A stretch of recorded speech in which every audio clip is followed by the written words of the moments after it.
Welcome, ladies and gentlemen, to episode 29 of the best sports show out, Highly Opinionated. I'm your co-host, Josh. Ladies and gentlemen, the best co-host in the game, the host of the Club JG podcast, the owner of the Club JG podcast, Mr. JG himself. What's up, brother? How you doing, bro? Life is good, my brother. How you feeling? Mr. Ross, how you doing today? I'm good, man. I'm good, bro. I can't complain. Just taking it one step, one day at a time. John, you ready to get episode 29 started, popping and going? Let's get to it. Let's get to it. Before we get to it, let's introduce the best producer, the best editor, the best Mr. Everything for Highly Opinionated, Ross. What's going on, my brother? I'm good, man. How you feeling, Josh? Good, man. I can't complain. Again, taking it one day, one step at a time, brother. Everything good with you? Yeah, like everybody said, I can't complain whatsoever. We got free agency football. Again, I know we love basketball. I know y'all the basketball guys, but I really love football. So this time of year, we was texting throughout the whole weekend, every notification, we was just talking. So I'm definitely excited to hear y'all get into it for Well, sure. the excitement and the wait won't have to wait that much longer. Ross, before we get the show started, my brother, let the people know where they can follow us at on social media. Yes, sir. You can follow us on Instagram at highly opinionated __. You can follow us on X at highly O_SS. And our recently new platform on TikTok at where it's going down on TikTok. People talking, people leaving comments, people debating back. So follow us on highly opinionated _SS on that. And y'all already on the YouTube, so go ahead, subscribe, leave a comment. Again, we seen that on TikTok, so we want to see that on all the platforms. We will talk back. So just make sure you show us love. Absolutely, absolutely. Ladies and gentlemen, on TikTok, Instagram, YouTube, Twitter, wherever you consume us here at Highly Opinionated, we just have one message. We do not hate LeBron James. We don't hate no athletes. We just try to call it how we see it. That's all we're trying to do here, ladies and gentlemen. John, JG, you ready to get episode 29 started, my brother?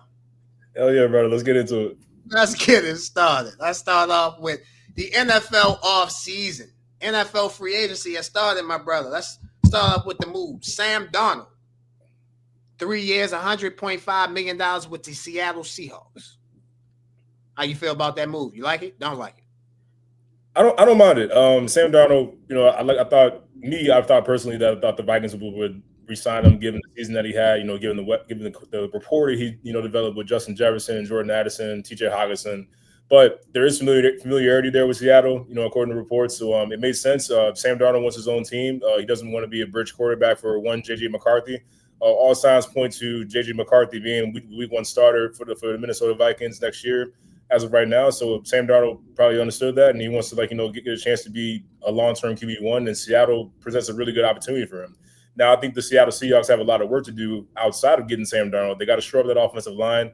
They got to get some weapons outside of Jackson Smith and Jigba and Noah Fant and Kenny Williams in the backfield. But getting Sam Darnold, getting your quarterback for the near future / present, it's a really good move by both sides, in my opinion. Yeah, I think this move with Sam Darnold, Seattle has to improve the roster, like you said. They can't expect Sam Darnold to be Sam Darnold from Minnesota if he doesn't have the weaponry that he had in Minnesota and Seattle. They traded DK Metcalf. We'll get to that in a second. But they traded DK Metcalf. They released Tyler Lockett. So now they have Noah Fant and that best receiver, Jackson Smith and Jigma, who is a second-year pro, if I'm not mistaken. So a lot of burden to put on him. So they definitely need to address the wide receiver, the skill position, whether it's free agency or during the draft. But I'm not the biggest Sam Darnold fan. I like the move for Seattle. But again, to get the best of Sam Darnold, you need weaponry around him like he had in Minnesota. Aaron Jones, the tight end, I can't think of the tight end's name. TJ Hockenson, thank you. Jordan Addison, and obviously the best receiver in the NFL, and Justin Jefferson. So we'll see how that works for Seattle. Speaking of Seattle had the position to get Sam Darnold because they traded Geno Smith to the Raiders. What do you think about that move? Geno to the Raiders. This was interesting because the Raiders, obviously, they have Brock Bowers there. They have Jacoby Myers there. Brock Bowers is already on pace, in my opinion, to be one of the greatest tight ends of all time, in my opinion. I knew he was going to be ready to go from the time he came out of Georgia. You could just see it. He had a skill set that reminds you of a young Travis Kelce, dare I say. And you don't want to waste the good years of a good tight end, like good to great tight end, in Brock Bowers. So the Raiders knew they had to do something at quarterback. on the off chance that they don't get their hands on Shedeur Sanders or Jackson Dart in the draft, the likelihood is that they probably won't, given where they're picking at. But Geno Smith also presents an opportunity to be a bridge quarterback, because if you do get a chance to get maybe if Shedeur Sanders falls to you, if Dart falls to you, if you're the Raiders, you still make that draft pick and get that quarterback in the future. But for the right now, for the immediate future, Geno Smith is proven to be a more than stable option at the quarterback position, which is something that the Raiders have not had in quite some time since the departure of Derek Carr. Yeah, the Raiders definitely have been struggling with the quarterback position since Derek Carr. The fact is that they've been trying to mix and match, whether it's Jimmy Garoppolo, Alex O'Connell, certain guys, you feel me, that aren't they're average quarterbacks to say the least. So I think that Geno Smith can be definitely an upgrade for the Raiders. Do I think this puts the Raiders in contention to win the AFC West? No, I do not. I do like the pairing of Geno Smith and Pete Carroll, but at the same time, I definitely think that the Raiders, they definitely have a few moves to make before we can definitely put them in contention. Geno Smith, I like the move for the Raiders, but at the same time, it doesn't put them in AFC playoff. Doesn't put them in AFC Championship or AFC playoff contention. But I do like the move for the Raiders. Pete Carroll reunites with Geno Smith. Pete Carroll got Geno Smith's career basically reinitiated in Seattle, so I definitely like the move. A few other moves we'll go quickly on. Daniel Jones signed a 1-year deal, $14 million with the Colts. Jimmy Garoppolo, 1 year, $4 million to be the backup to Matthew Stafford in Los Angeles. Zach Wilson, a sneaky signing, 1 year, $6 million with the Dolphins. If you know anything about the backup quarterback with the Miami Dolphins, he will definitely play, because Tua Tagovailoa, for the most part, can't stay healthy. So that's definitely a quarterback you want to watch and see how he does. Josh Dobbs, 2 years, $8 million with the Patriots. Jarrett Stidham, 2 years, $12 million with the Broncos. He resigns. And Nick Mullins resigns with the Jacksonville Jaguars, 2 years, $66.5 million. So all the quarterbacks that we went, the two teams that mostly don't have a quarterback, Pittsburgh Steelers, New York Giants. Who do you think will be the starting quarterback next year for the Pittsburgh Steelers or the New York Giants? I've actually gone back and forth with this, and the two guys that I'm going to, we're sitting here with Russell Wilson and Aaron Rodgers. My gut is just telling me that given what the Steelers have put into place, and given what the vibe has been with Russell Wilson and now Justin Fields since signed with New York, Aaron Rodgers will probably be week 1 starter for the Pittsburgh Steelers, and Russell Wilson will be week 1 starter for the New York Giants. Russell Wilson has been on a record saying that he does not want to be a backup. He wants to still be a starting quarterback. Well, the Pittsburgh Steelers have been very adamant about looking at other options before being forced, so to speak, to go back to Russell Wilson. Well, those options have since dwindled, given the signings that we just mentioned. So it comes down to those two guys. And if Aaron Rodgers is available, I'd be shocked if the Steelers went ahead and went with Russell Wilson over Aaron Rodgers. Even though Russell Wilson has a prehistory with DK Metcalf back in Seattle, it's not the same Russell Wilson. Whereas Aaron Rodgers had a very the Jets were not great. They were terrible, as we know. But statistically speaking, Aaron Rodgers actually had a pretty good second half of the season, where he looked like a very serviceable quarterback. He's not the Aaron Rodgers that has won 3-4 MVPs. That's not the guy anymore. That's what it is. He's 41 years old. He just came off a really bad Achilles injury. But to see him have the second half of the season that he did have statistically, there is some optimism there that he can be an upgrade even at this stage in his career over Russell Wilson, given what we saw last year with the Pittsburgh Steelers. Starting off 6-0 as a starter, but then losing his last 5 games en route to Pittsburgh, being bounced in the first round of the playoffs by Baltimore. The Steelers believe that they can do better. And Aaron Rodgers, in their eyes, presents the opportunity. And for Russell Wilson and the Giants, well, hey, this is a team that's going to allow you to be QB1, so it makes all the sense in the world. Is it going to work? Probably not, because the Giants' offensive line is absolute trash. And all you really got out there is Malik Neighbors and a bag of chips. So good luck with that, Russell Wilson. I will say this. I do like Tyrone Tracy for the Giants. He's a running back they drafted in the later rounds last year. I do like him. He's not Saquon Barkley. We understand that, ladies and gentlemen. Don't kill me. But at the same time, I do like Tyrone Tracy. They did sign Darius Slayton. I think Darius Slayton is a solid to good receiver. They re-signed him back. And obviously, we like Malik Neighbors. We think he's in fact, Tim thought he was the best rookie coming out of the best rookie wide receiver coming out the class. So we definitely want to give him credit, give Malik Neighbors credit. But I will say this about Aaron Rodgers.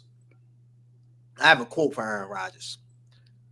When I mastered the art of listening, life became easier. Let me say that again. When I mastered the art of listening, life became easier. If Aaron Rodgers goes to the Steelers, and we agree on that, we think Aaron Rodgers' best situation is go to the Steelers, bro, you're not that guy no more. Just come in, play your part, do what you need to do, shut the hell up, and play your role. That's all you have to do. The Steelers are led by being a defensive team. T.J. Watt, Micah Fitzpatrick, Joey Porter Jr., Highsmith. That's their best 4 defensive players. So the Steelers are a defensive team. Be a defensive team, play your role. If you can, listen, if he can shut the hell up on Pat McAfee, better yet, let me say it like this, Aaron, I don't necessarily want you to shut the hell up. I'd rather have you here on Highly Opinionated talking that crazy stuff than rather on Pat McAfee, but fine. You're going to talk on Pat McAfee, do your thing. But the Steelers aren't built that way. They are not the Jets, where they're going to let you just run free reign. The Steelers have a stable coach. They have a stable organization. They have a stable structure. So I agree with you. I think Aaron Rodgers, more likely than not, will be the quarterback for the Pittsburgh Steelers. Now, Russell Wilson, I think Russell Wilson is in a tricky and dicey position because, like you said, you think he'll be the quarterback for the New York Giants. I don't know if he'll be the starting quarterback for the New York Giants. I think the New York Giants, from everything I hear, everything we see, they're in love with Cam Ward, the quarterback from Miami, from the Miami University. So he'll be a top 5 pick. I think he'll be the first quarterback taken in the draft. So I'm not for certain about Russ. I think Russell Wilson is in a more difficult position than Aaron Rodgers. I think Aaron Rodgers has his pick of the litter. Does he want to go to New York? Does he want to go to Pittsburgh? And I'll throw another option out there. I know people on TV don't like this. I wouldn't be surprised if he went to Minnesota. Minnesota is really in a stack-made position to win now. Think about the moves that they made. They went out and signed Jonathan Allen. They went out and signed another defensive tackle.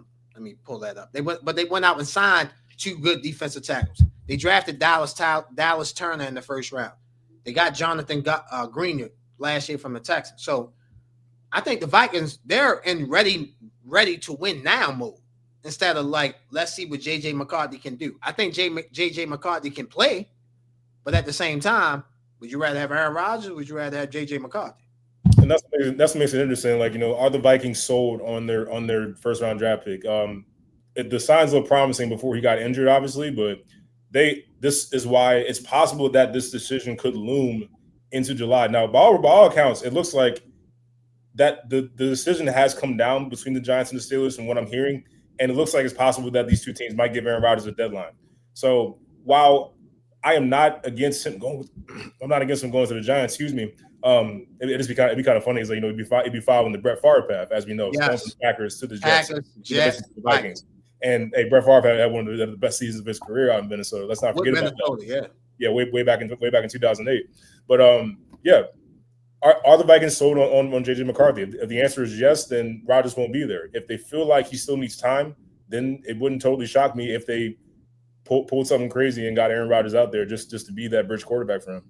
And the 2 defensive linemen that they signed Jonathan Allen and they signed Javon Hargrave. So they have 2 stout defensive tackles that can play their defensive tackle role. You feel me? Along with they signed Will Fries from the Colts. They signed Ron Kelly from the Colts. They'll probably trade their starting center, Garrett Bradbury. They'll probably trade him.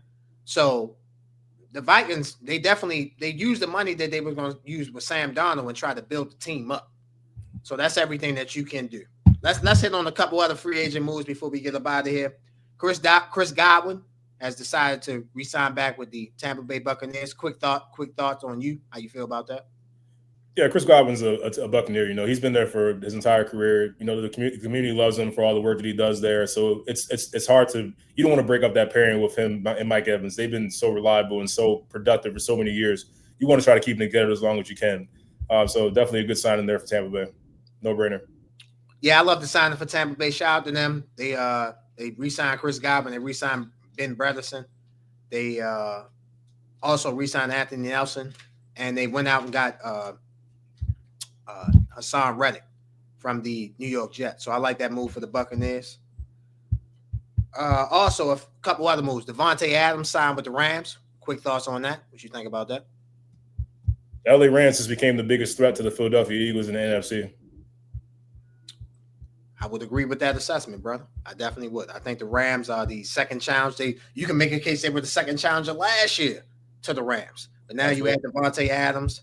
They signed the Rams signed a defensive tackle during free agency. So I definitely think the Rams are the biggest challenger and the biggest threat to the Philadelphia Eagles.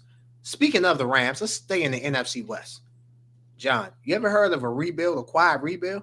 If you close your eyes and you open your eyes, you'll see the San Francisco 49ers. They lost Deebo Samuel. They cut Kyle Juszczyk. They cut Leonard Floyd. They cut Javon Hargrave. They cut Malik Collins. Drake Greenlaw left in free agency. Tre'Davious Ward left in free agency. Hufanga left in free agency. Aaron Banks left in free agency. That's a guard. Jalen Moore left in free agency. Elijah Mitchell left in free agency. Joshua Dobbs left in free agency. What do you think about this San Francisco quote-unquote rebuild that we're calling it? And do you think well, it's too early to ask you, do you think they'll be able to compete next year? But what do you think about the rebuild and how you think the rebuild will go next year for the San Francisco 49ers? We are slowly seeing the dismantling of the core that we've known of the San Francisco 49ers. Yes, we are slowly seeing the dismantling of this core. Deebo Samuel was gone. George Kittle was getting older. Juszczyk is gone. As you said, all those guys that are either left in free agency or have been traded. Brandon Ayuk has reportedly been shopped around. Niners are trying to look for a trade for him as well. The defense, losing Ward, it's no longer the same scary defense that we've come to know over the past few years that have made these Super Bowl runs. And Hufanga was a big part of why they went to the Super Bowl a couple years ago. Go ahead. I'm sorry I cut you off. No, absolutely. It's a good point there. And now it's like, okay, there's a certain quarterback that is up for an extension named Mr. Brock Purdy. I'm sitting here wondering if they're even going to pay Brock Purdy. I'm wondering if they're going to do the same thing to Brock Purdy that they did to Jimmy Garoppolo. Franchise tag, 2-year deal, and then draft and move on. That's where I see that kind of going. Can I ask you a question? So if they do not, if you think they're going to play with Brock Purdy and they don't bring Brock Purdy back, who do you think will be the starting quarterback for the 49ers? I got to tell you, I don't really know. Outside shot, Aaron Rodgers, because he's from the area. Let's say he has 1 year in Pittsburgh and 1 year with Minnesota and doesn't work out. He still wants to play. He is from San Francisco. He's familiar with the area, so it wouldn't be totally out of the question if that happened. But they're going to have to start actually looking in the draft to rebuild his team. And look, the Niners and Kyle Shanahan have proven to be very effective with the draft picks that they come out, the development, and being able to bring this team together into a contender. So with the NFL draft, it's going to be interesting to see what the Niners do here.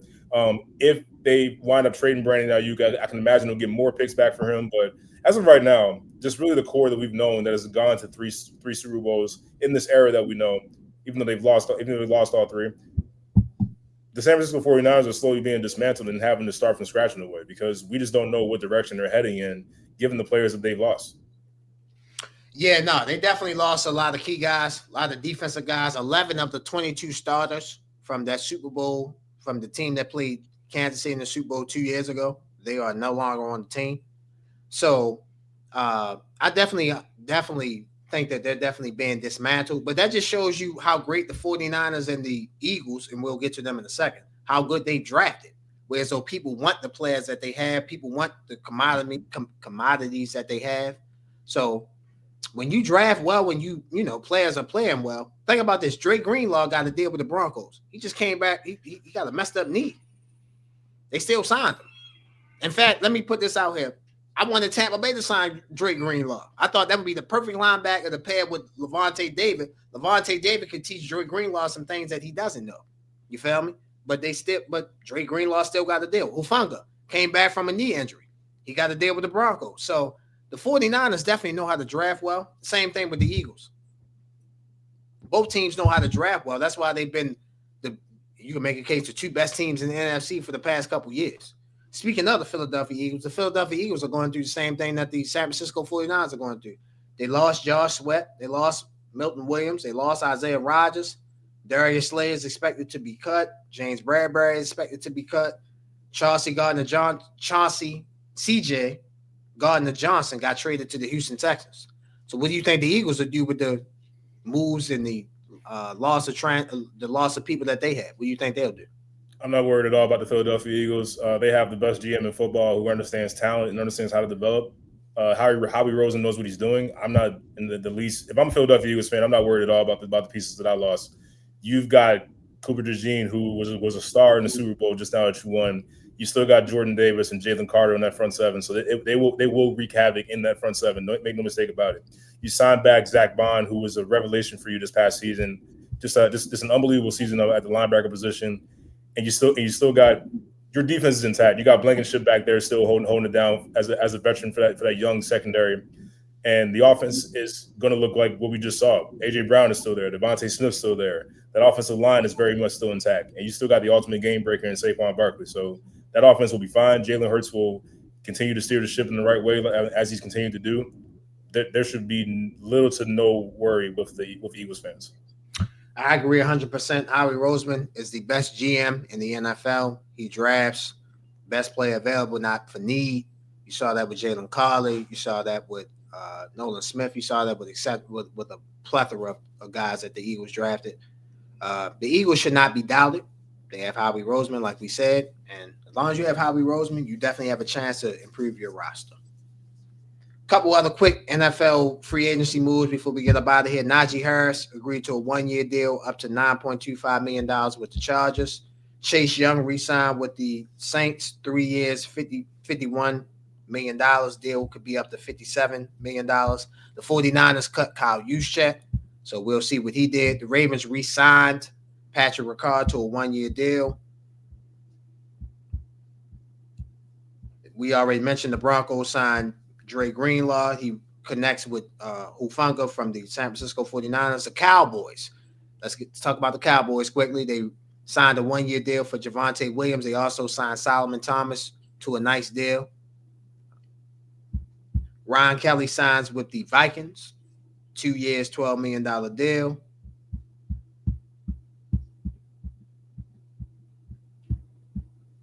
And the last deal that we will go over, you already mentioned, the Eagles are trading Kenny Pickett to the Cleveland Browns for a 2025 fifth-round pick and quarterback Dorian Thompson-Robinson.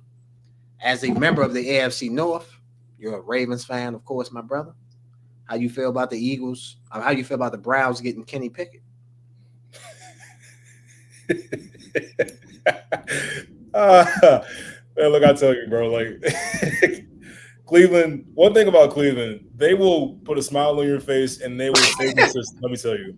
I mean, I remember during COVID, man, like everyone was kind of down in the dumps, but you know what stayed consistent? You know the one thing that kept a smile on my face? Okay, let's stay consistent, bro. Was watching the Cleveland Browns do what they do, and that's fail.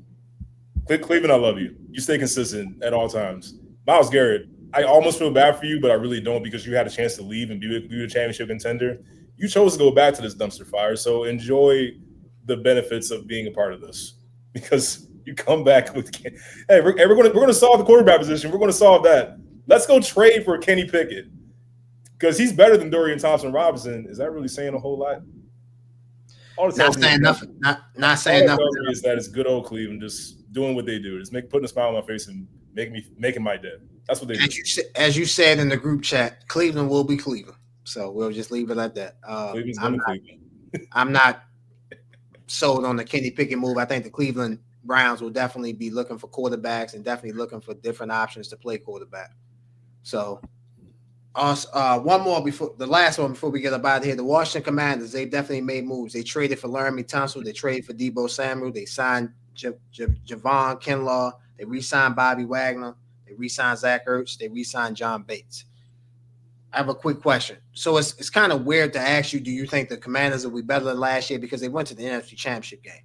But do you think the Commanders not necessarily will be better next year than what they were last year, but do you think the Commanders have the fortitude to be a contenders for years to come in the NFC? Absolutely, because they have a quarterback in Jaden Daniels that is already on his way to being elite if he hasn't gotten there already. You're talking about the guy who had the greatest rookie season of all time. How do you top that? That's why it's such a funny question. But I have to see. With that being said, we said this last year about C.J. Stroud and how great of a rookie season he had, and then we saw there were some hiccups in the sophomore year because there was more film out on him now. Teams have seen him; they understand what he wants to do. let's see how Jaden Daniels adjusts to now there's some tape out on him, and now teams have had an offseason to really prepare for him. Now, I have no doubt in my mind that Jaden Daniels is still going to be phenomenal because all doubts have been erased from what I saw this rookie season. But now, again, the Commanders are doing exactly what you're supposed to do when you have a quarterback like this on a rookie deal. You go ahead and make moves to bolster your roster and do everything you can to give him what he needs to max out that rookie deal before you have to pay him. And that's what the Commanders are doing here.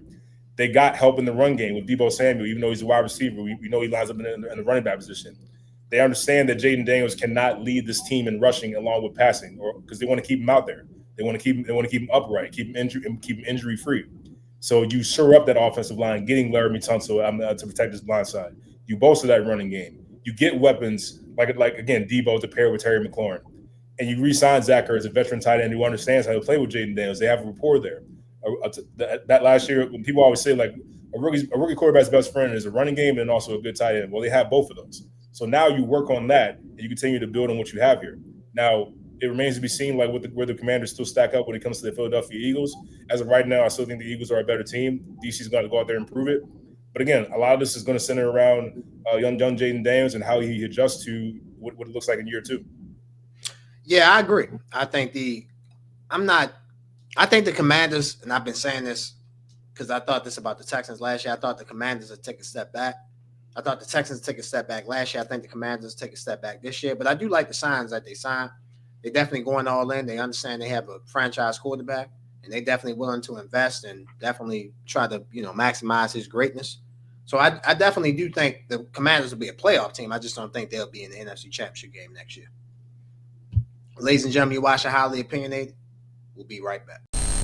Ladies and gentlemen, this episode of Highly Opinionated is sponsored by Wolves of War.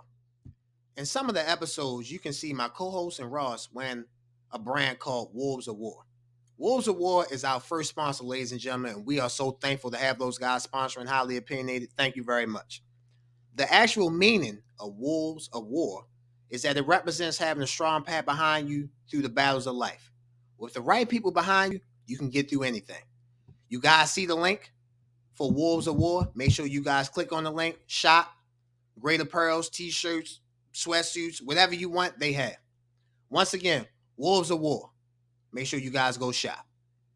Welcome back, ladies and gentlemen, to Highly Opinionated episode 29. Ladies and gentlemen, the best segment in sports. Let's talk about it, ladies and gentlemen, as you see on your screen. This week's topic for Let's Talk About It is NBA stars versus superstars. Now, John and I both watch the NBA game. And sometimes when you watch the NBA game, you'll be like, this guy's a superstar. And then you look at him like, no, he's not. He's just a star. So we want to tell you guys what we think the difference is between stars and superstars in the NBA. And would you like to start first? You want me to start first, bro? It's up to you. Go ahead, brother. Okay, so for me, I'll give you an example of who I think a star is. DeMar DeRozan is a star. He's a very good player. He's skillful. He's talented. He can do a lot of things on the basketball court.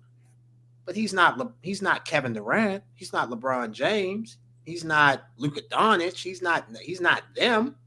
Though Giannis Antetokounmpo, Nikola Jokic, Shai Gilgeous-Alexander, those guys are superstars. Whereas though you can put the ball in their hands and they're gonna make a play. They're not only gonna make a play for them, they're gonna make a play for others on the basketball court. A lot of you guys, and I know people gonna kill me for this, so I'm gonna get it out the way early. A lot of you guys consider Anthony Edwards to be a superstar. Oh man, he can jump out the sky, he can do this and he can do that. But is he really a superstar? Part of me being a superstar is making your teammates better. What teammate has Anthony Edwards made better? Exactly. So, like for me, again, Shai Gilgeous-Alexander has made Jalen Williams better. He's made both Jalen Williams better. He's made Isaiah Hartenstein better. He's made Isaiah Caruso better. Alex Caruso. I call that man Isaiah Caruso. I'm sorry. Alex Caruso better. He's made those guys better. Nikola Jokic. He's made Russell Westbrook better. Russell Westbrook not shooting as many bad threes as he was with the Lakers and the Clippers.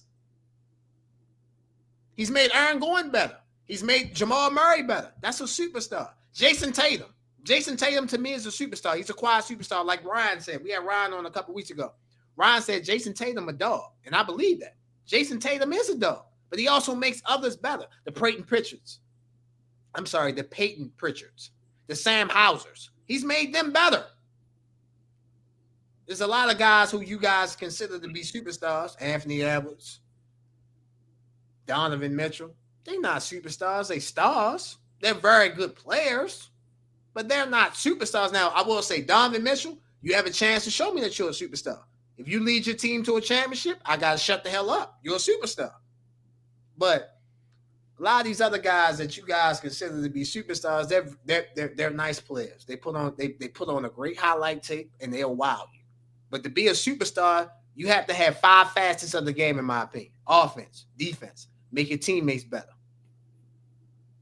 make your coach better, and make your situation better. A lot of these guys that we consider to be superstars, they stars, man. They're not really superstars. I got to push back on Anthony Edwards. So Anthony, let me ask you a question. So Anthony Edwards is a superstar in your opinion?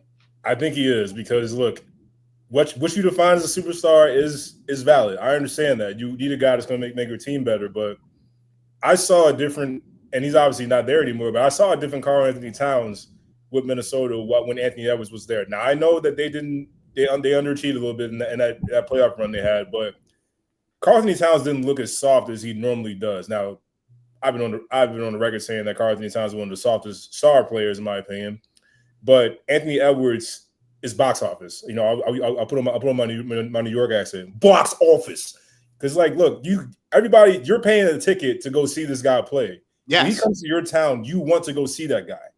Whereas the Donovan Mitchell, it's like, oh, okay, cool. Donovan Mitchell, cool. Anthony Edwards, you want to go see that guy because you know that somebody's going to be on a poster. A lot like 80s Michael Jordan used to be. A lot like Vince Carter used to be. Okay, can I ask you a question? Go on. Was Vince Carter a superstar during his time, or was he a star? Respect to the great Vince Carter. He was a star. He was a star. Thank you, bro. And that's what Anthony Edwards is. He's a star. Bro, listen. Ladies and gentlemen, I love Ant-Man. But does he make his teammates better? They traded think about this. They traded Karl Anthony Towns because they like, all right, yo, it's your show. You got it, Ant-Man. You got it. Bro, has he made Julius Randle better? Has he made Rudy Gobert better? Has he made Mike Conley better? Has he made McDaniels better? No. I think Julius Randle and Anthony Edwards are getting in each other's way. I didn't anticipate that. I agree with that. The trade first went down. I thought both teams actually benefited from that because Karl Anthony Towns doesn't have to play center in New York. He gets to stand out there and shoot those threes he loves to do. You know, play a little finesse game that they have in New York. Whereas Julius Randle, I thought, gave Anthony Edwards another dog that he can really mesh with personality wise in terms of their game. But instead, it seems like they really got in each other's way. So I think in that regard, it was a bad trade. Mike Conley is the veteran point guard. He's the one that's supposed to teach Anthony Edwards the ropes and help this team get better as a point guard. Now, I know he's an older point guard, obviously. You don't expect a ton from Mike Conley, but he's still a leader that you want to have on your team, especially when you have a young, emerging superstar in Anthony Edwards. This is the guy that, again, now every superstar's game is different. Anthony Edwards is a primetime scorer. He's attacking the basket. The next step of his game is, making that extra pass, not jumping through 3 guys and everything, trying to make that extra pass. We saw that with Jason Tatum. We looked at Jason Tatum as primarily just a terrific scorer, superstar level scorer. His game has evolved now. We're seeing him, get more assists. We're seeing the better shot selection. We're seeing him make the extra pass. So these young superstars are still developing and they're still reaching new levels that they may not have hit just yet. But when you think about the guys in the league that you want to talk about, and here goes that term again, face of the league, Anthony Edwards is in that list. You can't tell me that you don't jump at the chance to go see a player like that. That's the way I look at it. Yeah, no, you definitely jump at a chance to go see Ant-Man play for sure. I mean, he's a box office player as far as talent. But I think in the NBA, the problem that we have now is that we look at more box office than looking at actual substance. That's the league, bro. It's just a show. No, I get that, but I'm saying we look at more box office than substance. What I mean by that, think about this for a second. Donovan Mitchell would be more considered a superstar than Jason Tatum. Jason Tatum won a championship. Why do you think that? Because okay, so let's do this. Donovan Mitchell was in Utah. Utah had the number 1 seed in the Western Conference a couple years ago. Before the Clippers beat them with Paul George, that was the year that Kawhi Leonard got hurt in Game 3 or Game 4 of the Western Conference semifinals. So people look at Donovan Mitchell differently than they look at Jason Tatum. Donovan Mitchell is more of an outgoing personality than Jason Tatum is. So for me, I look at it like I'll give you another example. Jalen Brunson. Is Jalen Brunson a superstar? Absolutely. 100%. What are the Knicks without him? What are the Knicks without Jalen Brunson? The same thing they are with him, a first round exit. They don't make the playoffs without Jalen Brunson. How about that? Yeah, I see. I ain't gonna lie. I got, bro. You know I love you, but I got the standings right here pulled up. They might make the play-in, without him. No. They would make the playoffs. Let me just say this: the top 6 seeds in the East have a winning record. Number 7, number 8, number 9, number 10. They all have losing records. The number 10 seed is 27-38. Okay, the Eastern Conference might be a bad example, but okay, there you go. I still think the Knicks are a porous team without Jalen Brunson. No, I agree with that. But that doesn't, just because you're the best player on your team doesn't make you a superstar. I think Jalen Brunson has emerged as a superstar based on, again, what he's done in the postseason. I don't think the Knicks struggles. So what has he done in the postseason? The only thing he led them to is the second round, and they lose. But he showed up. What do we always talk about in the league now? It takes more than just one superstar. That's why you see the best teams have more than one superstar on that team. Yeah. Brunson did what he could but this is before Karl-Anthony Towns even got there. This team really overachieved when you look at it, because the roster doesn't tell you that this is a team that should have gone that deep in the playoffs. It was Jalen Brunson that put him on his back and carried him there. A guy that doesn't even have that much athleticism, can't even dunk really. This guy just found a way to score and just get it done. And then he carried the Knicks as far as he could before he ran into a superior team. All right, I'll give you that. But at the same time, like, they just made it to the second round. Like, we made it seem like they won the championship, but they made it to, bro, they just made it to the second round with that team. I mean, I can't. Josh, there's no way that team makes it to the second round of the playoffs with Jalen Brunson. They might get swept in the first round. There's no way. Okay. Last year they played. Okay, hold on. Last year they played Philly, and Joel Embiid got hurt. So yeah, that's an easier chance for you to get to the second round because you don't have to worry about Philadelphia's best player. They didn't have Paul George. Tyrese Maxey was still there. Yeah, but you're not gonna win a series with just Tyrese Maxey and Joel Embiid. You know that. Bro. They're not Kobe and Shaq. You know that. Stop, John. Stop playing with me, bro. Jalen Brunson is now on that team. Philadelphia sweeps the Knicks or maybe wins in 5. It's not the series that it is without Jalen Brunson. There's no way, dude. Yes, bro. I agree with you 100%. But at the same time, Philadelphia wasn't as healthy. Or Philadelphia wasn't okay. Let me put it this way: Philadelphia wasn't what we thought Philadelphia was going to be this year, last year. They only had 2 players, Joel Embiid and Tyrese Maxey. They added Paul George. He didn't live up to what we thought he was going to be this year. That's fine. But they only had 2 players.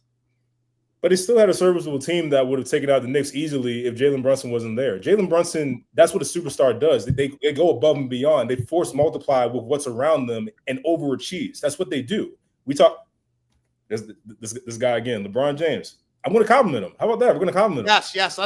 Hold on. Before you go, ladies and gentlemen, you know y'all got on us last week because we said something negative about LeBron James. So we're going to say something positive about LeBron James. John, the floor is yours, bro. Go ahead, bro. I remember in 2018 when the Cavs had Jordan Clarkson and crew with LeBron James. A lot of people didn't expect the Cavs to go that far, especially after the trades they made. Well, LeBron overachieved. He somehow got this team to the NBA Finals. Without him, they probably are swept in the first round. They went against the then number 1 seed Toronto Raptors with DeMar DeRozan and Kyle Lowry. Everybody was so high on Toronto. I never was. I never believed in them at all from the beginning. Baby dinosaurs. Go ahead. I knew they would fold at the very sight of LeBron because there's something about having a psychological effect on a team that will show up in the playoffs. And Lord did it. They called it LeBronto. I never seen one player put that much fear in the number 1 seed team, and I've never seen that. He was literally toying with them the entire series. You could see it. He was toying with that whole entire team. Blatant disrespect. There was a play where he literally had the ball on the right elbow, looking at Serge Ibaka. He jabbed at him. Then he literally spun the ball in place twice and then shot a 3 in his face. How much more disrespectful can you get than to do that? All this talk about how Toronto can defend. This is DeMar DeRozan's time. Kyle Lowry. I'm looking at this like they're gonna fold like lawn chairs, and they certainly did, because LeBron James was the force multiplier, the all-time force multiplier that he is, overachieved and took this weak Cavs team to the NBA Finals. That's part of what Jalen Brunson was doing with the Knicks. He just ran to a better team that could match what Jalen Brunson did. That's what a superstar does. Okay. So I'm gonna throw out a couple names to you. I want you to tell me if you think they're a star or a superstar. And I'll obviously give my opinion as well. Right. Obviously, you think Jalen Brunson is a superstar. I think Jalen Brunson is a star. LaMelo Ball, superstar, star. Star. I agree. Star. Tyrese Hollenberg, superstar or star? Star. I agree. Star. Tyrese Maxey, superstar or star? Emerging superstar, but not quite there yet. I agree with that. He has superstar ability, but right now he's a star. Yeah. Jason Tatum, superstar or star? Superstar. I agree with that. Superstar. 1,000%, yeah. Kevin Durant, superstar or star? All-time superstar. I agree with that. LeBron James, superstar or star? Star. So no, he's superstar. Ladies and gentlemen, I just want y'all to know this gentleman right here, I'm pointing to him. He hates LeBron James. I love him. Superstar. LeBron James, one of the best players I've ever seen play in my life. Don't y'all come at me this week. I'll slap the shit out of y'all. Don't y'all come at me this week. LeBron is an ultimate superstar, still getting it done at 40 years old. We've never seen any athlete look this. Whoa. Time out. Tom Brady played in the NFL now. Don't you do that now. Okay, that's a different situation, man. We're talking about a quarterback versus a basketball player. You got to play both sides of the ball in basketball. You got to play both sides of the ball. Oh, he's somehow been very effective. He looks better than most of the young 20-year-olds that we have in the NBA. He's in better shape. He takes great care of himself, and he just continues to just defy Father Time and the laws of nature for what he's doing at 40 years old. See, you're going to get me in trouble, so I'm just going to move on. Okay, cool. Steph Curry, superstar or star? Bona fide superstar. Still getting it done. The Warriors look legit since the trade with Jimmy Butler, but we all know that it stops and ends with number 30, Steph Curry. Jimmy Butler, superstar or star? Star. Now, what he did in Miami was amazing. That was superstar. That was superstar work what he did in Miami. Was absolutely amazing. That Miami team should not have been to the NBA Finals that year when he went up against Denver. And when we saw it, we kind of saw that Miami should not have been there because they were just no match for Denver. It was just such a mismatch. But Jimmy Butler dragging them to the finals was superstar-esque. But when you look at Jimmy Butler, like just the numbers he puts up, and look, playoff Jimmy Butler is a real thing. Like like we used to talk about playoff Rondo, playoff Jimmy is a real thing. Please believe that.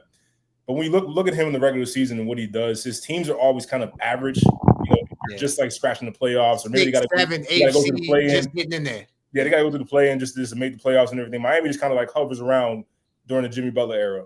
So I can't really give him that superstar, title because they show up all through the season, like the superstars that I mentioned. But when it comes to the playoffs, Jimmy Butler just turns on a switch and he's a totally different dude. But by all accounts, I got to say star. Okay. The last one. Ja Morant, superstar or star?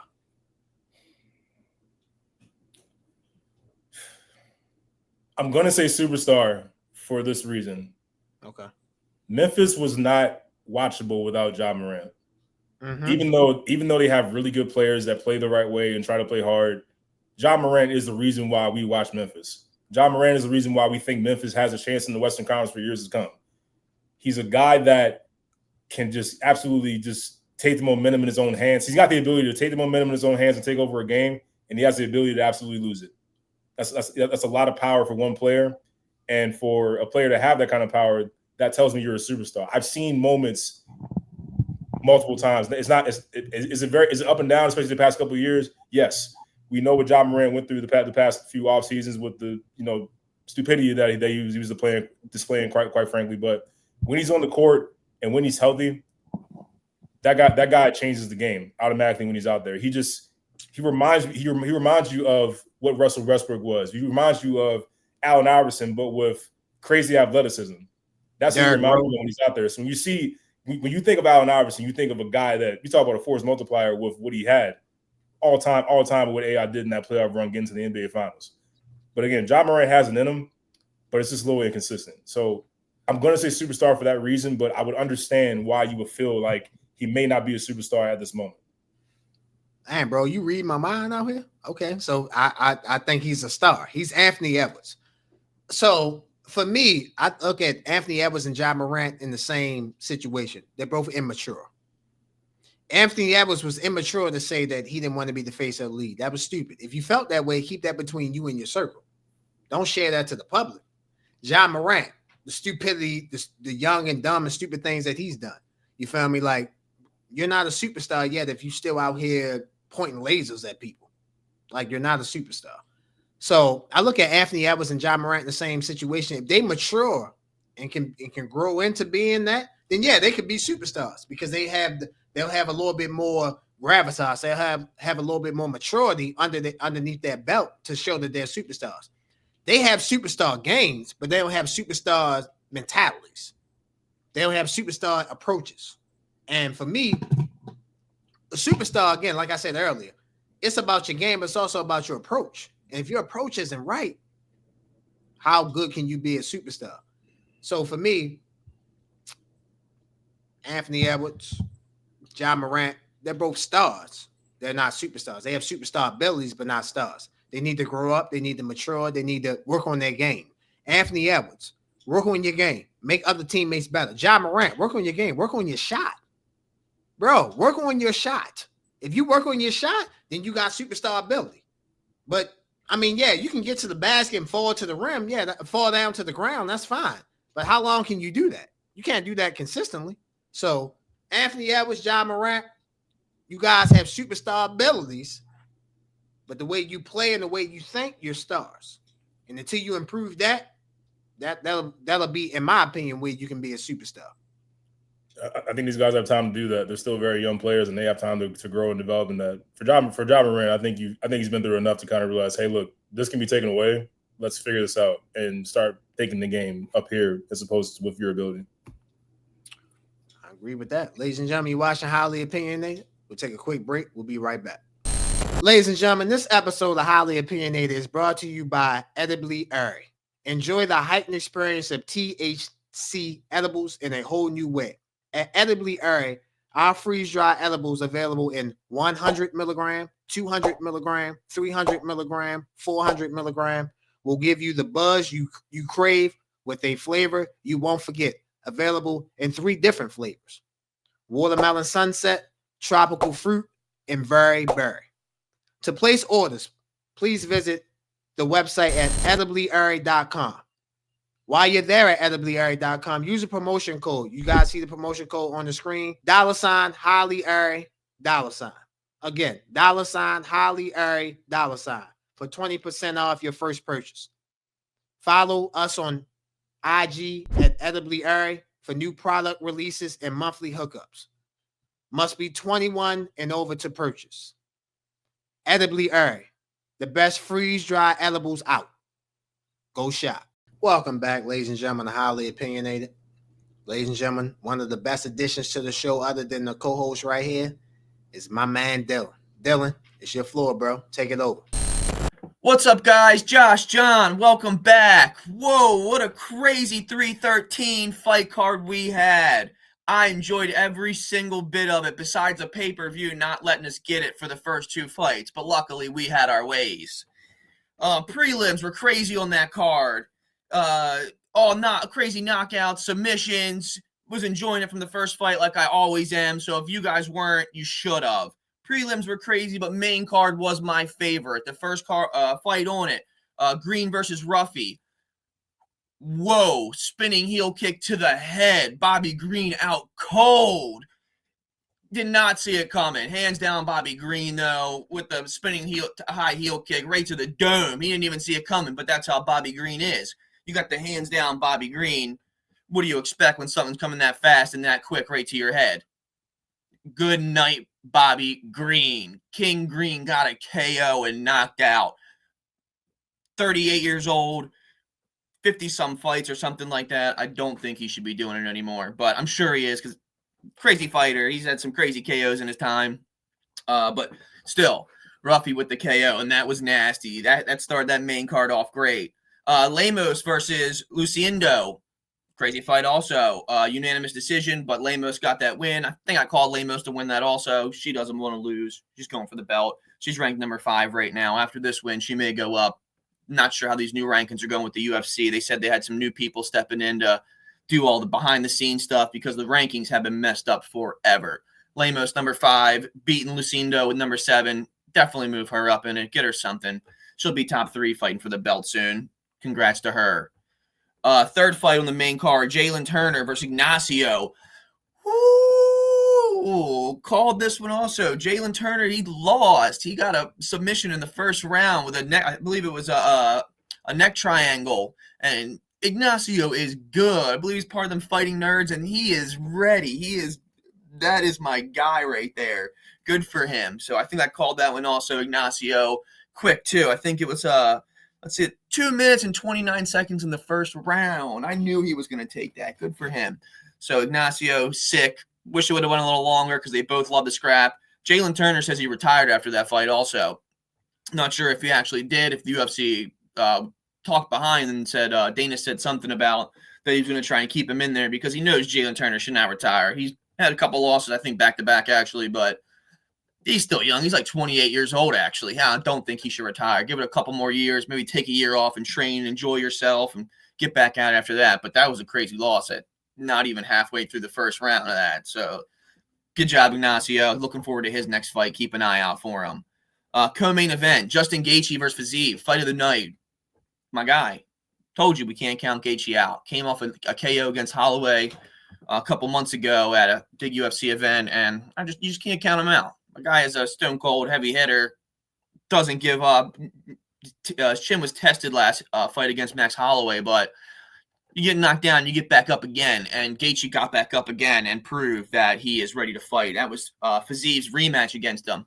Gaethje beat him previously, and Fiziev came back for a short, 14-day notice to come step in because Hooker broke his wrist, and for 14 days notice, Fiziev looked really good. Made weight, crushed it, went all 3 rounds. Luckily, it wasn't 5 because Gaethje is a 5-round fighter. It was weird for a 3-round fight for him. Still had plenty of energy. It was never affected. Gaethje never affected with rounds. He wants to go 5. He wants to scrap all the way. But good for him. Told you, don't count Gaethje out. We'll see what he does next. Dana said something about he's definitely going for the belt. Gaethje only has a few more years, a few more fights in him. So you might as well put him up there, see what happens. So congrats to Gaethje. That's my guy. Main event, Pereira versus Ankalaev. Went the distance, 5 rounds. Pereira lost, unfortunately. Didn't see that coming. I guess Pereira prepared for the takedowns, and Ankalaev only went for 1 or 2 and got stuffed. There was a lot of clinching, and there wasn't as many heavy hits as we would have liked to see, and there wasn't as many bombs or combinations or kicks. Actually, there was a lot of kicks. Pereira did get him good with some kicks, high kicks, low kicks, but there wasn't enough damage to convince the judges for Pereira. If Pereira would have threw it on him, and his corner was yelling at him the whole time, you got to give him something. You got to give him something. We need this dub. We need you to get this next round. You're 0-2 or whatever it may be. They were trying to convince him to go out there and just put the pressure, back him up. They say good champions are always the one pressuring. Pereira was the one on his back foot that fight. If he would have been pressuring, I believe he could have taken and beat Ankalaev with the hands. Absolutely. They're going to do an immediate rematch with how close that was, being all 5 rounds. Judges probably scored it 1 or 2 apart. Definitely immediate rematch. No one else is stepping in to fight Pereira. He's already washed everybody. So is Ankalaev. Even though Ankalaev's track record on at least wins isn't the best KOs or submissions or anything like that, but he's still on a very good run, 9 and something run right now, 9-0 maybe. But I know they're going to run that back. Pereira, you got it in this rematch. I'll take that. Good job of the 313 breakdown. I love that with our picks. Let's go on and do a upcoming preview of the next fight card. UFC Fight Night 254. It's actually a pretty solid one for the time it's coming on. We got a day fight. Main card starts at 7. Still be daylight out. You can watch that. It's not too late. Prelims start at 4. A couple heavyweights fighting on it. Waldo and Ryan Spann. Ryan Spann's my guy. He's the last fight on the prelims, and he's actually doing very well in the UFC. I'm a big fan of his style. Heavy hitter, big Superman tattoo on his chest. He'd be coming in with the flying punches and trying to get that KO, and I think that's going to be actually a great fight. Waldo versus Ryan Spann. Big fan of that one. Main card is actually pretty quick too on these hands for everybody. You got some bantamweights to start it off, and that's pretty much a lot of the card. Lightweight, featherweight, bantamweight. It's going to be a fast hands flying night, I'd say. Starting it off with you and AJ, two bangers, bantamweight division. I know they're going to bang. Y'all should definitely be watching, even from the prelims. But the main card with all these fly hands on here, fast hands, fast kicks, a lot of grapplers too. Cody Gibson versus Damon Blackshear.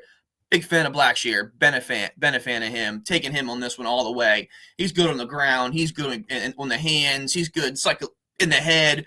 He plays games with you. Feints are good. I like Blackshear in that one. Let's give a little pick for this one, guys. We got actually 6 fights on this main card right here. First fight in the bantamweight, I'm going to go AJ Cunningham. He's definitely quick, representing USA. I'll take him. Next fight, Blackshear versus Cody Gibson. Going to be hard on this one. Cody Gibson, I believe, is coming off a dub right now. He is. Blackshear, I believe Blackshear is coming off a dub also on his last fight. That's going to be a crazy fight. Blackshear is coming off a win. That's going to be a good one right there. They're going for a ranking on this one, I bet. I'm going to give Blackshear the double on this one. Next one, Alexander Hernandez, Kurt Holbog. Holbog's nasty. His last fight was crazy. Crazy hairstyle, beefy little lightweight, fast wrestler. Hernandez, same thing, grappler, heavy on the hands though. I'm going to go Hernandez on that one. I believe he's got a win under his belt right now too. He's been going hard. He is. Yeah, he's coming off a win. I'm going to go for Hernandez on this one. And that's probably going to go for a rank also on this 254 card. They're definitely going for ranks. Third fight to the last. I know Kevin Vallejos. I'm not sure about Choi here. South Korean fighter. He's probably kickboxer, crazy rank. He's coming off a loss. So we'll see this one. I do have faith in Kevin Vallejos. He's coming off a dub. Argentinian, fast guy. Quick hands, fast kicks. I'm going to take Kevin Vallejos on this one. Welterweight in the co-main event. It's actually a good one, too. Two guys' names that are very hard to pronounce. Chindi and Elizio. Pardon me. Both crazy guys, though. Elizio and Chindi, I believe they're both coming off a dub also. This whole card, yeah. Chindi's coming off a dub, and Elizio is coming off a dub also. Both these guys are coming off a dub. And they're probably going for more rankings, too. I mean, neither are ranked, but both are probably going for a ranking after this one. Welterweight division stacked right now, too. Please, sign either of them up to fight anybody ranked, and they're both probably going to get up there. Welterweight division is getting older, slower. These guys are coming in hotter, heavier. Bring them both in, but I'm going to take Chindi on this one. Both coming off a win, though. Main event, Marvin Vettori versus Roman Dolidze. Excuse me, I do know him, though. A very good fighter, ranked number 12. Versus number 8 here. This main event is going to be a banger also in the middleweight division. Even in the middleweight division stacked, number 8 and number 12. Crazy fight. Marvin Vettori, pretty sure he's coming off a dub also. All these guys are coming off dubs on this card. Oh, he's not. Jared Cannonier beat him last. And Jared Cannonier's last fight looked good also. I'm not counting him out on this one. Roman is coming off a dub also. Marvin Vettori, number 8.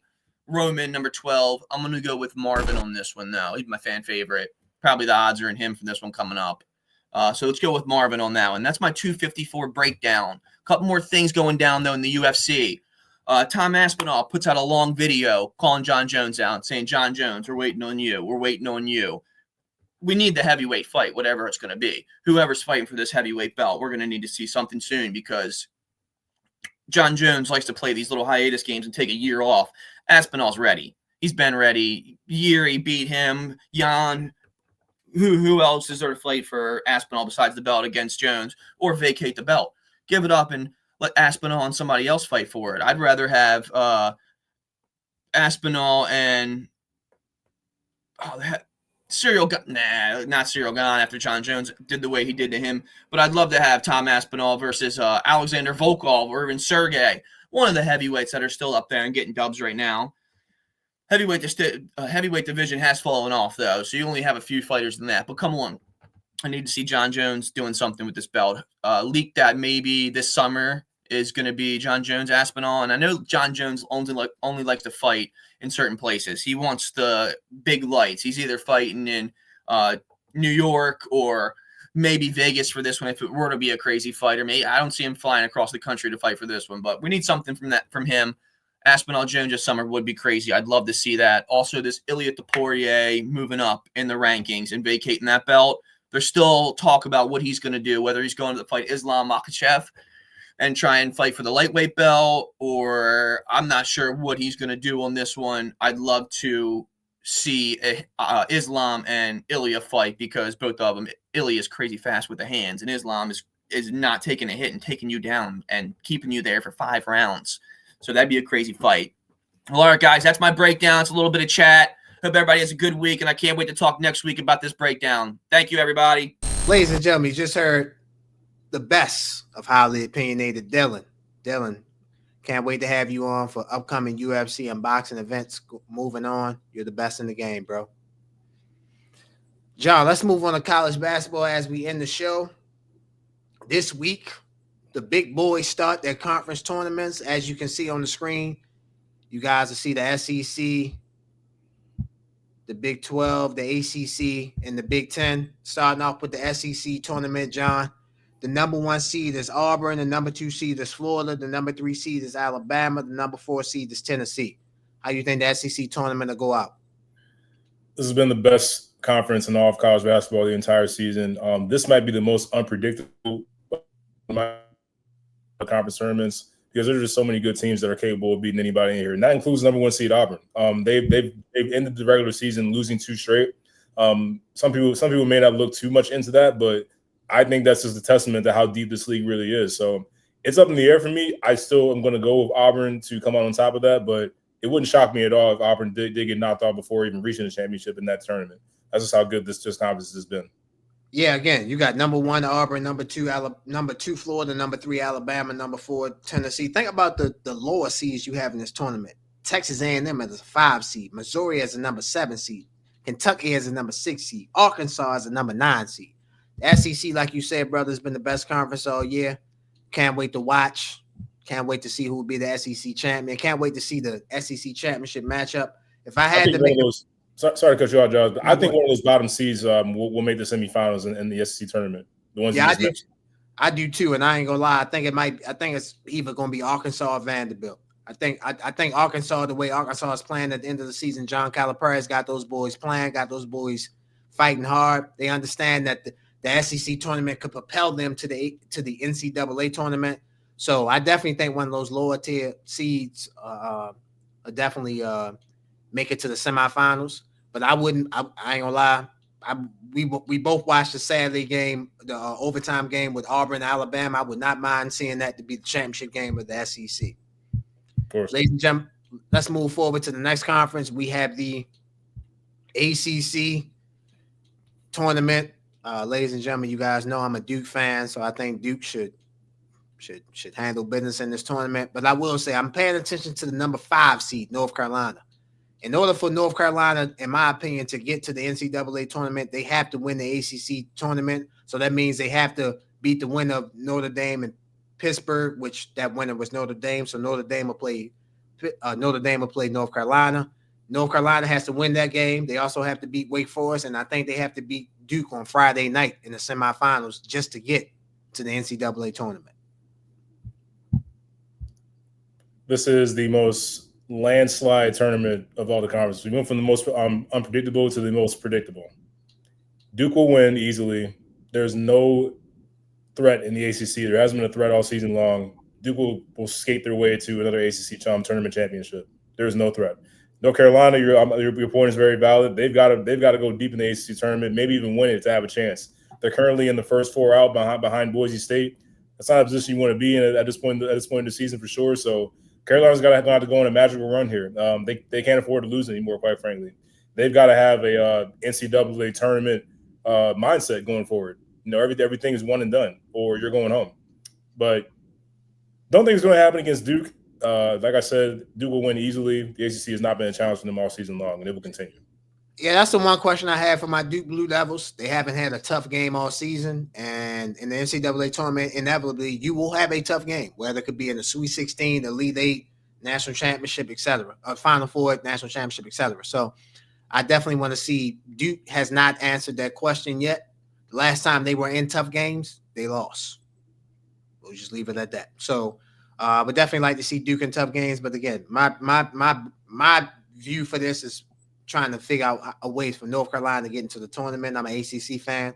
I like Duke. I'm not a North Carolina fan, but I want as many ACC teams to get in.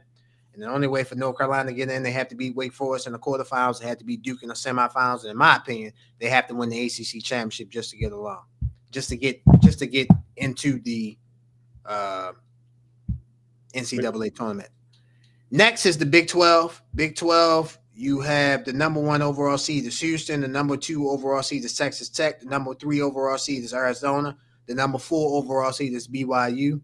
For me in this bracket, I just want to pay attention to the number 6 seed, which is the Kansas Jayhawks. I do understand they played a couple tough games towards the end of the season, so they've lost a couple games, but I definitely think Kansas can be a factor in this Big 12 championship race, Big 12 championship tournament.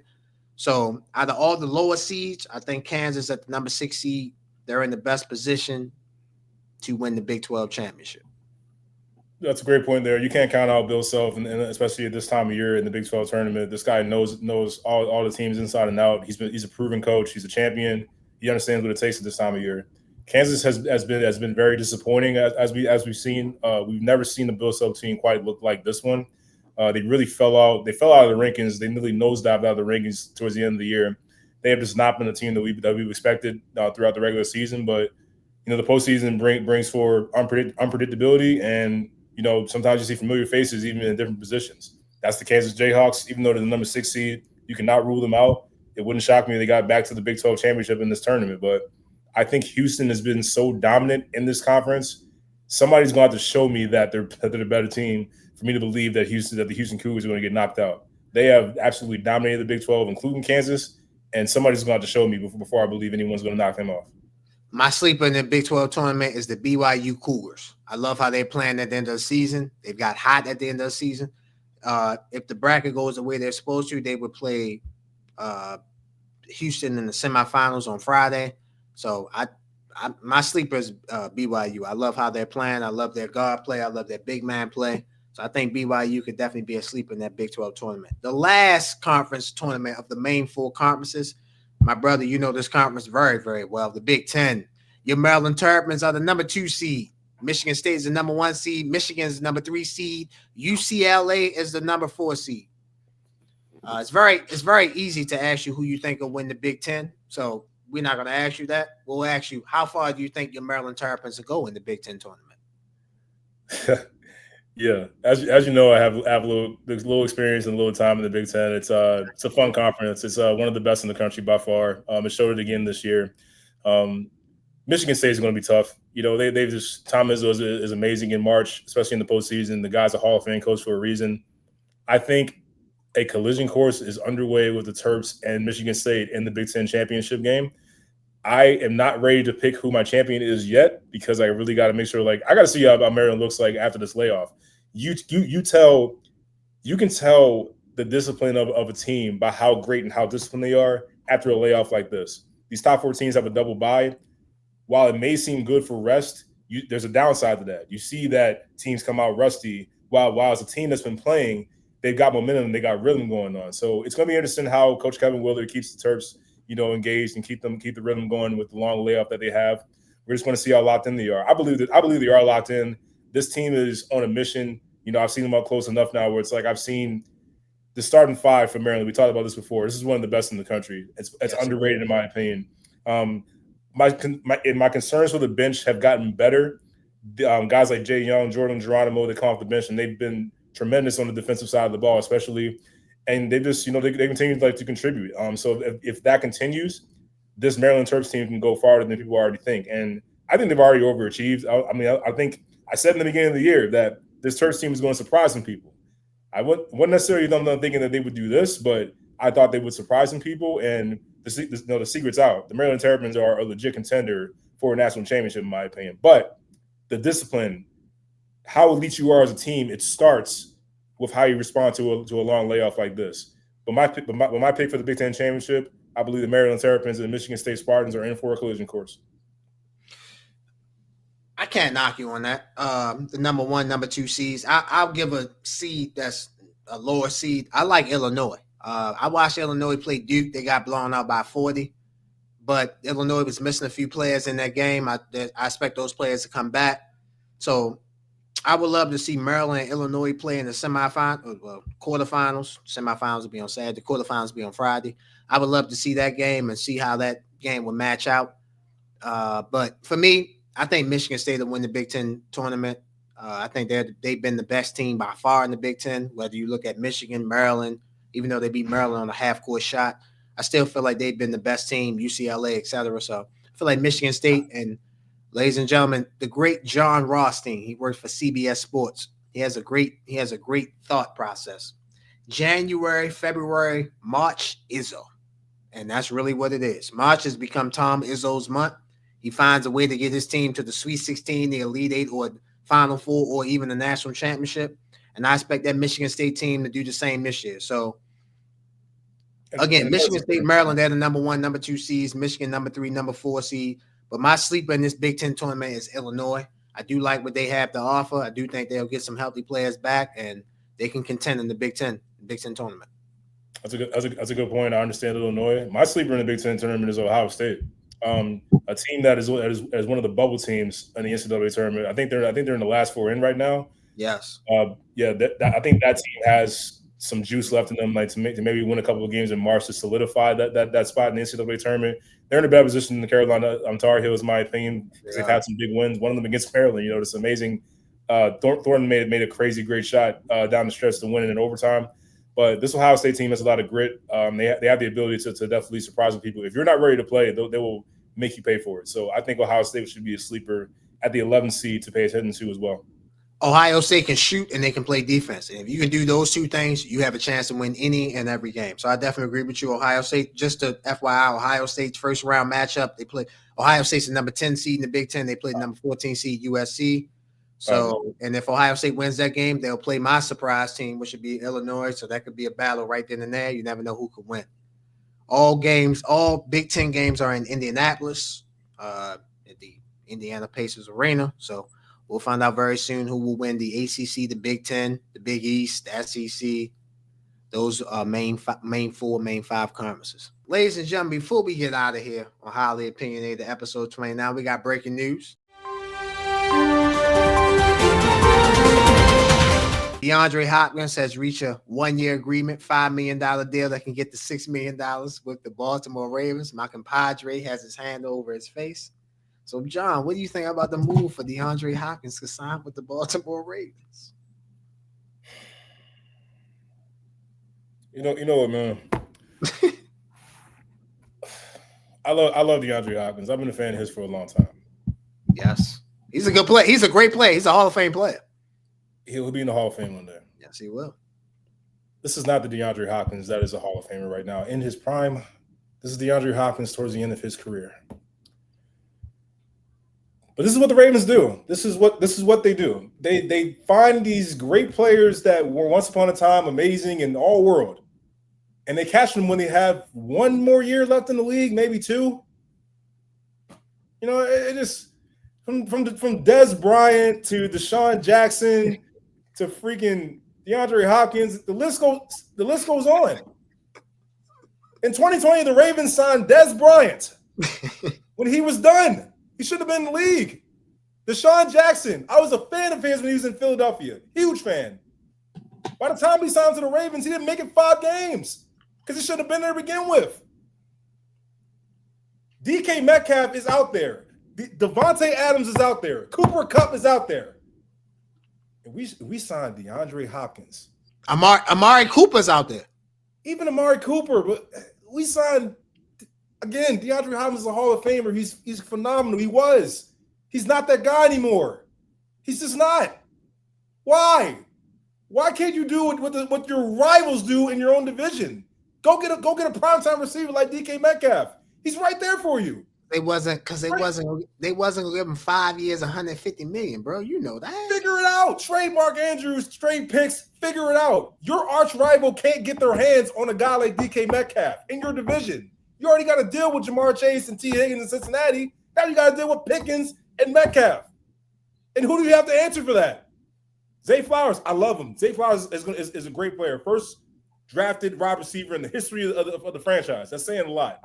Rashad Bateman, okay, finally had a good year. Congrats, dude. You finally had a great year.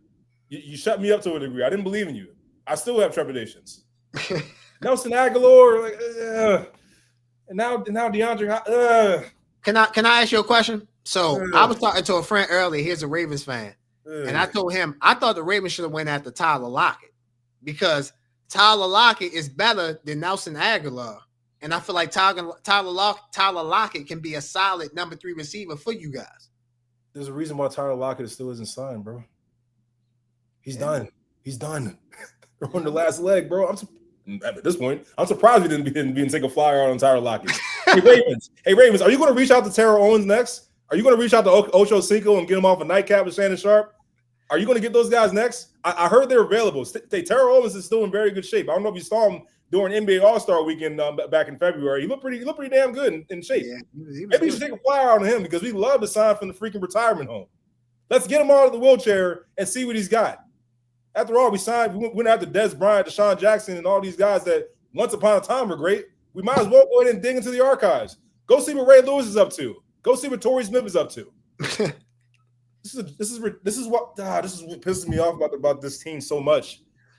How do you let the Pittsburgh Steelers get DK Metcalf in his prime? Figure it out. Trade guys. This franchise is so loyal to a fault. It ticks me off so much, bro. They're so loyal to a fault. They will hold on to their guys and rock them, which is great. Morally, that's great. That's not going to win you championships. You need guys. You need stars. You do. That's how you win. You get stars. There were 3 stars on the market. You go after DeAndre Hopkins on his last leg. Sammy Watkins, once upon a time, the Ravens went after him. Sammy Watkins, who never really hit his stride in the league, let's be honest, after coming out of Clemson.